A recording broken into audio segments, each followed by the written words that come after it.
एक बार एक नौजवान पहाड़ी पर रहने वाले एक महान गुरु के पास गया। उसने कहा, गुरुजी, मैं दुनिया का सबसे शांत और शक्तिशाली इंसान बनना चाहता हूं। मुझे कोई ऐसा रहस्य बताइए जो किसी को न पता हो। गुरु ने ध्यान से उसकी ओर देखा और बोले, पीछे वाली पहाड़ी पर एक अंधेरी गुफा है। गुफा के अंदर एक जादुई आईना है। वो आईना तुम्हें तुम्हारा सबसे बड़ा दुश्मन दिखाएगा। यदि तुमने उस दुश्मन को हरा दिया तो तुम दुनिया के सबसे शक्तिशाली इंसान बन जाओगे। नौजवान उत्साह से भर गया। उसने एक तलवार उठाई और गुफा की ओर चल पड़ा।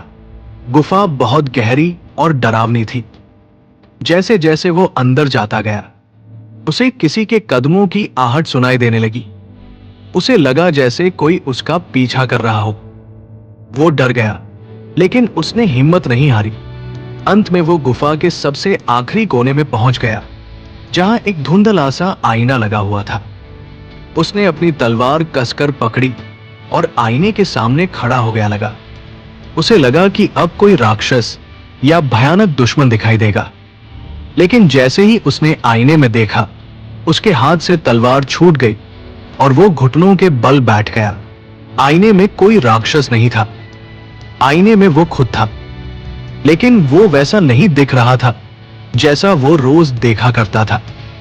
आईने में उसकी आंखों में गुस्सा, लालच, डर और जलन साफ दिखाई दे रही थी। तभी उसे समझ आया कि उसका दुश्मन कोई बाहर का इंसान नहीं, बल्कि उसके अंदर की बुरी सोच थी।